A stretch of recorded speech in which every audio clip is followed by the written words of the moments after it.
Welcome, Gautam sir. It's a pleasure to have you here on the Indic Pen Uttishta Bharat series podcast. The idea behind this podcast is that we have a young audience that follows us, and we would like them to tune in and to learn more from experts like you. Sir अभी तक हम बात कर रहे थे pre independence India की 1947 से पहले की इंडिया जहाँ पे हमारे जो स्ट्रगल्स थे वो बहुत डिफरेंट थे from what they are today. हमें अपने बेसिक नीड्स के स्ट्रगल थे, हमारी आइडेंटिटी के स्ट्रगल थे, हमारी अपनी ज़मीन पे अपने हक के स्ट्रगल थे। Struggles were very different. तो जिस समय श्री अरबिंदो ने अपना ये कार्यकाल शुरू किया उस समय हम पराधीन थे। फिर हमें स्वाधीनता मिली, हम 1947 में इंडिपेंडेंट हुए। हमें एक अलग किस्म का स्ट्रगल जो एक न्यूली मतलब कॉलोनाइज होने के बाद एक न्यूली डिटैच्ड उसको मिलता है कॉलोनी को, कि बहुत सी प्रॉब्लम्स थी, भुखमरी थी, कमियां थी, पैसा नहीं था, लोगों के पास रोजगार नहीं था। आज हम ऐसे भारत में हैं जहाँ विजिबली वर्ल्ड में हमारी एक अपनी एक strength, we are finding our feet and we are being seen as a rising power, and we have our strengths that we are now slowly getting to understand and also at times display. तो अगर हम अब 1947 के बाद के भारत की बात करें और इसे थोड़ा और आगे ले जाएं 2047 तक, जो 100 साल है हमारे स्वाधीनता के, how do you see India's current evolution towards 2047, how, or even beyond? How do you see India evolving in the geopolitical map of the world? Full of worlds. And it's already our rise visible. will be because of these hostile forces. And nothing because of constant disruptions. Nothing can be taken for granted. Nobody is your friend. There are only interests. And you have to negotiate the rise of India through conflicting interests. India needs to have what is called a grand strategy. Grand strategy is to have some, let's say, 8 to 10 national goals around which all of us unite. That basic unity. Let us, to give you an example, prosperity, $20,000 per capita income. It's a good number. It's a good goal to have, national goal. And this must go down to everybody, that this is one of our national goals. And for that national goal, you need economic growth, you need geopolitical ties, you need resources, you need the ability to function nimble-footedly to negotiate any disruption, say COVID, for instance. And you think that India is getting closer to the United States, and then they come up with this nonsense. In the meantime, looking at that, China begins to send overtures by saying that, okay, let's stop borders, let's make border peaceful. So I don't think it's going to be easy for India to rise. But I think our government is doing very well right now. And I think the rise is, although it's inevitable, but we cannot be complacent. And when we understand these treacherous forces around the world, and they are treacherous only to the extent that everybody thinks of me first and my way and my security rather than the planet together. So you have to negotiate all that. I think many of these obstacles will turn into opportunity. The G to G, which is government to government relationships, are moving forward. Okay. The B to B, which is business to business relationships. Everybody wants to do business with India. They are moving forward. The P2P, people to people, I think everybody is curious about India. There is a lot of travel, education, people are coming in, Rishikesh, we are going out. And so the P2P relationships are also strengthening. There are two areas where these relationships are out of sync. One is A to A, which is academia, And second is M2M, which is media. So these two are behind the curve. They are lagging the curve. They are too busy building narratives and crafting dissonance and creating idiotic maneuvers around this and that. But broadly, when you just step back, what I see is India is negotiating this changing landscape and its own growth very well. And you must remember that we are still a poor country. Extreme poverty has been removed from India, but we are still poor. And every $1 trillion increase in our GDP has been changing the conversation. Our conversations have been changing with the conversations with the world, and very often with ourselves. Look at UPI conversation. Everybody in India has a UPI number. Or look at Jan Dhan Yojana, where everybody has a bank account.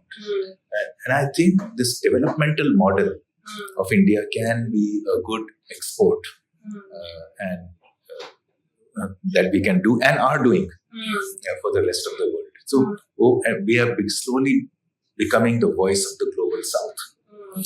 So yes, there are problems, but if you just step back, I think these problems are only the outer sheen which reach us through academia and media.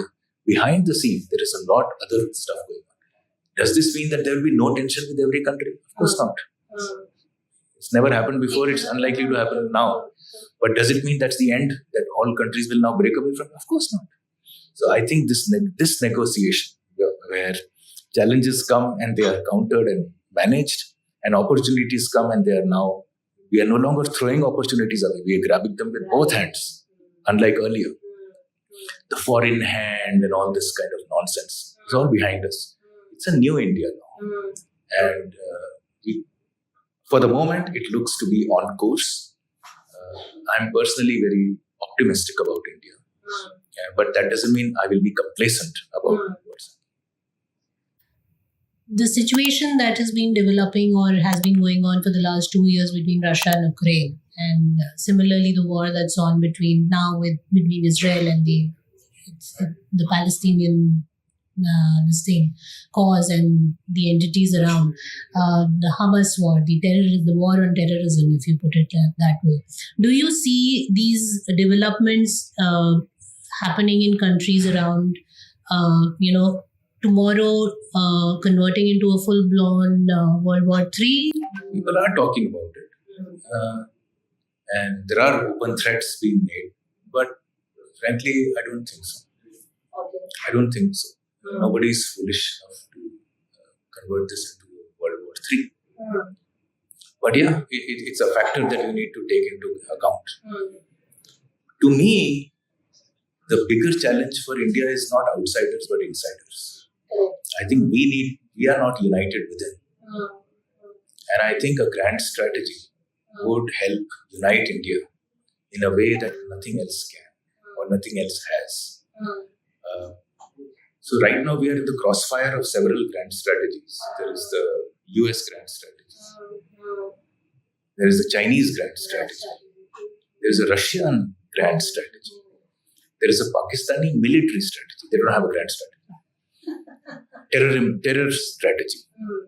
And between that, India is reacting and trying to move forward within a galaxy of reactions. And I'm saying, let's get our grand strategy in place and decide what our goal is and move in that direction through consensus. It's difficult. We have 1.5 billion people. So unlike other countries where there are fewer people so we have a huge constituency to manage. And I think our real challenges are inside. Once we are fixed around this inside, once we are united, nobody can touch us. Nobody. But that again has been a problem of centuries. That's right. So we need to find a way to unite our people. So there was another important issue that is being talked about these days, and it's not that the world war or the wars are going to be the new age wars. The nature of the new age war has changed, and it's become more of war of narratives. And narratives is something that you already mentioned, that the academia and the media is trying to, that's where the fight is. How much important in the first place do you think it is actually in terms of narrative building to take a position of strength and develop an ecosystem that is able to effectively put that narrative across?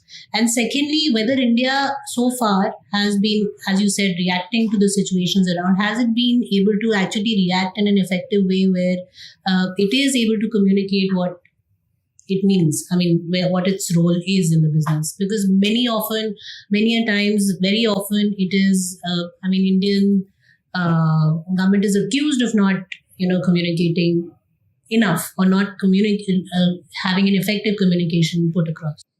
I think by and large, barring national security issues, this government has been over communicating. Was it? You have to duck. Okay. Anything happens, there is a whole barrage of hyper communication that happens. So I wouldn't accuse this government of hiding or not communicating, except when it comes to national security issues. Okay. As far as ecosystem goes, these are battles that will go on. I won't even call it a war. Okay. An ecosystem will develop or not develop. And I think the government is realizing the importance of what is known as an ecosystem. What is an ecosystem? It's an ecosystem. It echoes. So no thinking person can be part of an ecosystem. But an ecosystem where on the other side means protecting everybody, even criminals, from the law. So that has to end. We have to focus on law and order. As far as ecosystem goes, narrative goes, I think the government could do better in terms of pushing out a counter narrative. But like I said, mostly, barring national security, it's been hyper communicative. I think Narendra Modi himself gets on Twitter and as well as on his radio channel, Man Ki Baat. So I think you can't accuse this government of not communicating. But those who don't want to read that communication, you can't blame this government for it. Mat padho. Look, despite everything, we are moving forward. There is general prosperity around far more than 10 years ago or 15 years ago. Or 1991 when I started, our GDP was 270 billion in 1991. Today it's close to 4 trillion. In the first 44 years, we grew by 6.6% per annum in dollar terms, nominal dollar terms. Between 1991 and today, we are growing at 8.6% per annum. So now it's up to the new generation. Our generation delivered those 2 percentage points extra in growth as a result that we are here. If they can just continue doing what we are doing, we will be a 37 or 40 trillion dollar economy by the middle of this century. But if they increase it by 1 percentage point, we'll be a 50 trillion dollar economy. So it's up to the young. Do they want to participate? This is a 1991 moment all over again. I see around. Right. We were so excited then. Things were opening up. So many things were happening, and right now again there is semiconductor. There's a new world opening out: artificial intelligence, robotics, semiconductors, neurosciences. It's a new world that's opening up. So we missed the manufacturing bus. Are we going to miss the AI bus, the robotics bus? I don't think so. I think the government is on course, but it's finally dependent on the people, on the young, to take that forward, take these opportunities and run with them. Parishram ki zarurat hai. And we are a young country. We are like 70%, a country of 70% young people. You can't remain young forever. Forever, true. But sir, my question is that, in this scenario where post 1991, a lot of things improved, the economy opened up and a lot of opportunities occurred. With that, there is, as I said, the new age problem is also of the skill set. More and more youngsters are getting educated, they are getting skilled, and the opportunities, do you think, are there enough opportunities? You can't say that har MBA jo hai, chai wala ban ke he can create a business, out of maybe, whatever he's doing. But for the youth, for an young person के लिए सबसे पहला ख्वाब ये होता है कि मैं पढ़ रहा हूँ, पढ़ाई कर रहा हूँ और उसके बाद मुझे एक जॉब चाहिए. So what about the job creation part of it? I think there are enough jobs. Is it? What people want is a government job where you don't have to work, where it's easy money, high perks, extremely high paying jobs, and you can just chill. And if you want that kind of a job, go fight, keep fighting, stay frustrated. You're spending up to 30 years of your life running from one competition to another, from this competition to that. And if that's what there was a peon's job advertised and there were PhDs who were applying for it. What does that show? That you come, and on the other side, from corporations to mid-sized businesses to small contractors, construction contractors, everybody is looking for people. Why is that happening? They are not finding people. Because everybody is trying to get a government job, lifetime pension, all this rubbish. They are trapped in that. And they know everybody can't get it. And they are still trapped in that. So till your 30s, I would say even mid-30s, you have wasted half your life looking for a government job so that you don't need to work. If that's the choice the young of India are making, the future of India is doomed. Because the jobs are there. I don't agree that there are no jobs. Anecdotally, I don't think there is no jobs. But do you also think that they are skilling themselves enough to be the right fit for those jobs? If you are not skilled, companies are willing to teach you. I don't see that as a problem. If it's a small company which cannot teach you, there's a whole ministry of skills development. You can get skilled. You are incentivized to learn a skill. So the opportunities are all there. You don't want to use those opportunities. It's your problem. Don't blame job creation. There is a dearth of skilled people. There is a dearth of people, sincere people who want to work, because all of them are busy running competitions. On the other hand, the abject poverty is no longer there. The poor are being forced into entrepreneurship, which is okay. I think there is enough money to be made there. But somehow I don't agree with the fact that there is no job creation. There's adequate job. If a young person is willing to learn and apply himself or herself to work, there is no shortage of a job. And a young woman, she can rise to the top. Women have far more opportunities today than they had yesterday. And it's up to individuals. Coming to the poverty part, since you also mentioned it here,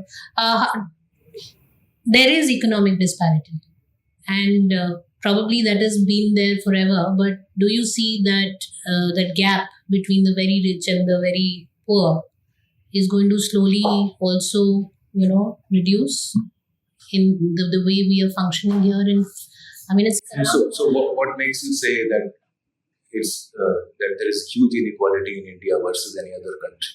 If you look at all the G20 countries, I think which is G9, African Union, G21 now.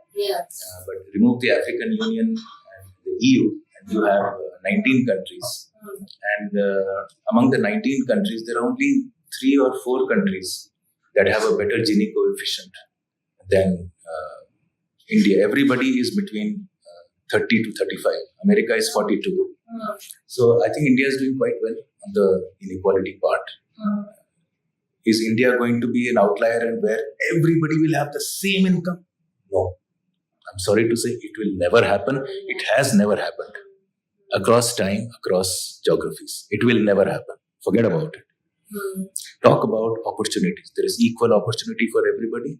And among the large economies, which is say G20, India is very well placed. Germany, UK, perhaps one more country, have a better, more equal, let us say.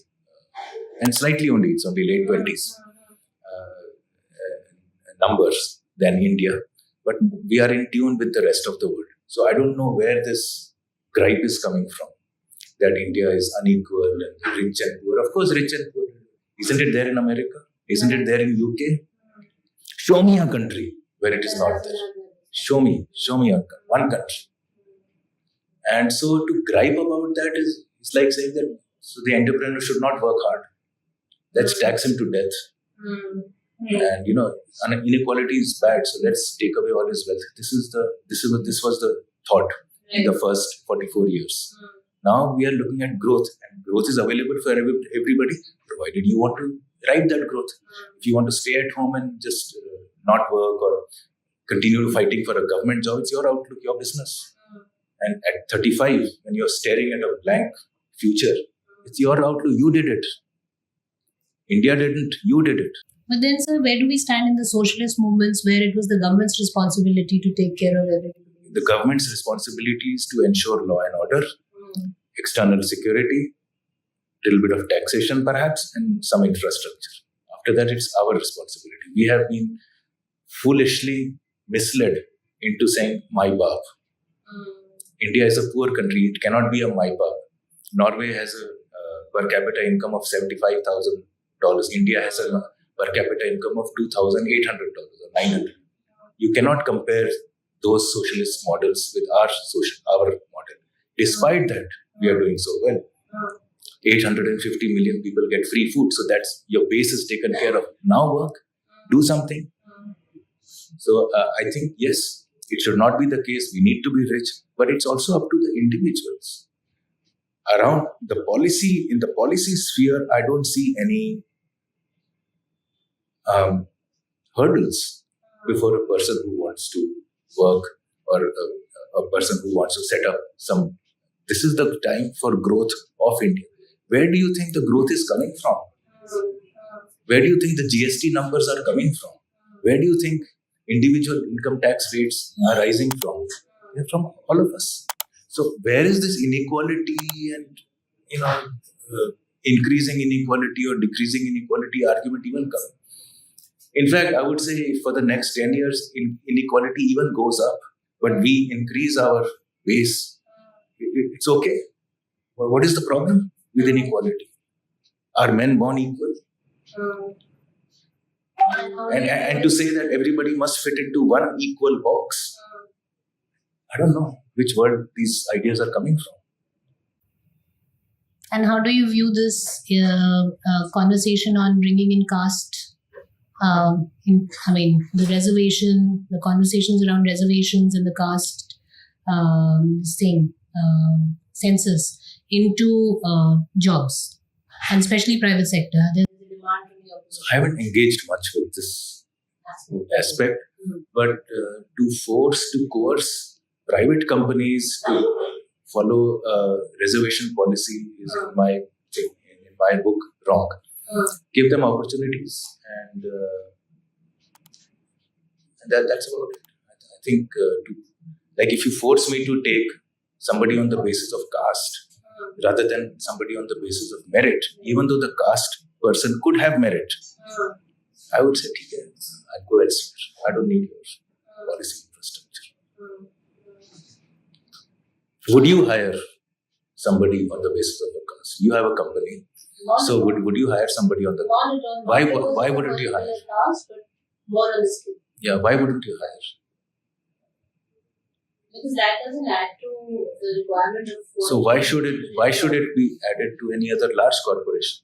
And therefore, if your previous question, inequality, if you hire that person, you will contribute to reducing inequality. Isn't that a noble objective? So we can keep running circles around this, but fundamentally, there are different levels of work, and whichever is the most meritorious person, irrespective of caste, irrespective of religion, irrespective of deformities, anything. It's the freedom. Are we going to, with great difficulty, we have been able to unshackle the economy and we get economic freedom from 1991 onwards. Are we going to go back and reshackle our entrepreneurs at a time of this global turbulences and geopolitics and all pressures, at a time when we have gathered so much momentum, at a time when we are looking at being the third largest economy within this decade and 10 trillion by 2032, at a time when we have dreams of $50 trillion economy, $20,000 per capita income. You won't put them down and say you cannot do this or that or the other. On the contrary, I would say ease compliance. We did a book called Jailed for Doing Business. And we have argued very strongly to ease compliances and rationalize compliances. There are 26,134 compliances that can send you to jail. There are 69,233 compliance universe that industries have to face at an aggregate. Is this what you want? The European Union has regulated artificial intelligence out of the continent. They have made regulations before the industry has been created. Is that what we want? No. We have to go the other way. We have to deregulate. We have to make doing business easier. We have to encourage, invite, pamper our entrepreneurs so that they can help India grow. They will create jobs. Not this rubbish of shackling our economy all over again. On that note, sir, I would like to just ask you one last question about this entire revival that we see, both from the cultural front and economic front and, all other aspects. How do you view India in the next decade or so in terms of the cultural revival and the economic revival, to sum it up? And what role will the youth of today have to play in this? I don't know how to answer that question. I think you can read or engage or watch podcasts, etc. But getting in tune with yourself, with your soul, will take you to places that you may not have been able to think about earlier. And I think at a moment when we are growing so fast and becoming wealthier, and it's a good time to introspect who you are, what you want to do. And from there, your tributaries will flow out and you will start engaging with who you are is essential. You cannot be a European. You cannot be an American despite all fake accents that you derive on with one phone call with your NRI relative abroad. You have to be yourself.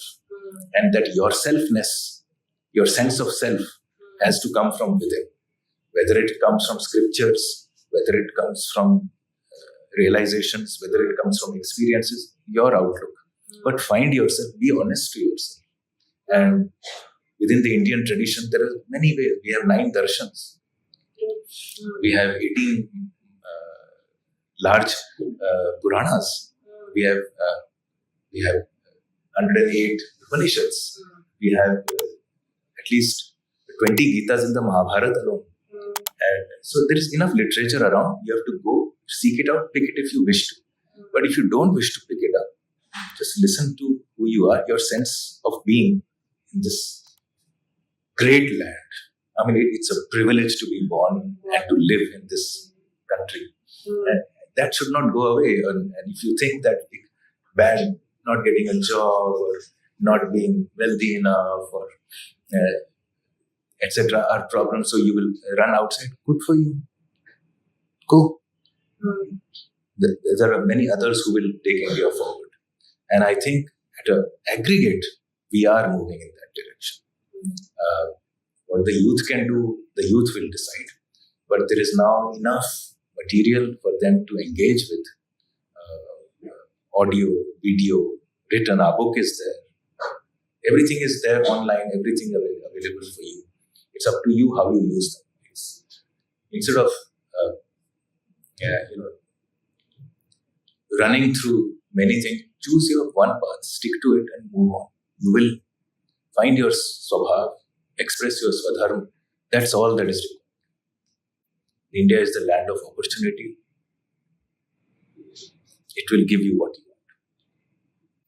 Thank you so much, sir. It was such a privilege to have you on this show, and it was so enlightening to hear you. We've talked as an author and someone who helps with publicity, but it's the first time that I'm having this conversation on a slightly different level, and for me, it's a personally invigorating experience. So thank you for making time today and battling the cross border, thing and coming to us here in Noida. And thank you again. Thank you. Privileged to be here. Namaskar. Thank you. If you want to continue listening in to such interesting conversations about Bharat, do like and subscribe.